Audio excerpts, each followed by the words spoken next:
جدا ومش محتاج اعلق عليها كويس، ولكن كان في مردود انساني موجود عند، وكان ليه مظاهر كثيره جدا، منها اللقطه اللي يمكن الكابتن خالد سبقني الحقيقه في ان هو يختارها، لقطه اسماعيل يوسف.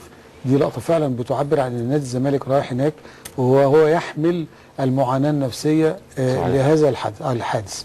ويمكن انا تعمدت في بدايه كلامي عن الناحيه الفنيه وعن المباراه ان بقول نادي الزمالك، كنت كاتبها قدامي، نادي الزمالك تحمل عبء البدايه بالنسبه للعوده، لان الانسان والحياه بيبقى دايما ما بين بدايات ونهايات.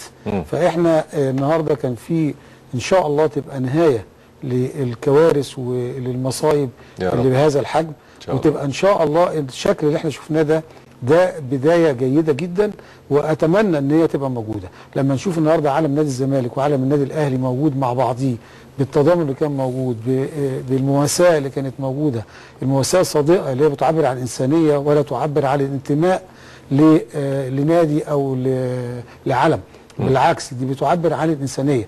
تضافر هذه المشاعر الإنسانية احنا محتاجينها في الرياضة. الرياضة احنا بنضرب بيها المثل بأن هي بتمثل الروح الرياضية. لو حبينا نوصف إنسان بسمو أخلاقه أو سمو تصرفاته، الرياضة هي اللي المفروض من خلالها نعبر عن قول الله سبحانه وتعالى ويقولوا للناس حسنى. الرياضة هي الوسيلة اللي احنا ممكن من خلالها المجتمع نحل بعض المشاكل فيها.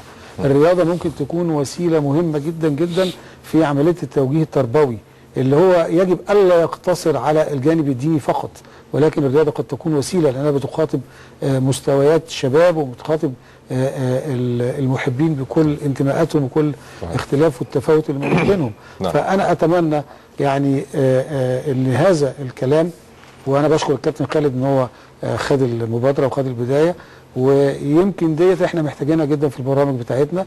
احنا عايزين نقول للناس ان في خير كبير جدا موجود في الرياضة، واتمنى ان شاء الله ان الفترة الجاية دي تحمل هذا المعنى، واتمنى ان المفاهيم البالية تكون راحت مع العصر البائد اللي فات بكل سيئاته، ونبتدي نحيي القيم مرة اخرى بالشكل الايجابي اللي يعود على الانسانية الاول قبل ما يعود على الاهلي او الزمالك او فلان او علان، يعود على المبدأ العام. عشان ده لو غلف المجتمع المصري اعتقد انها تبقى حاجة ان شاء الله, يعني جميلة بإذن الله. واعتقد له دور خطير كابتن خالد في هذا الموضوع.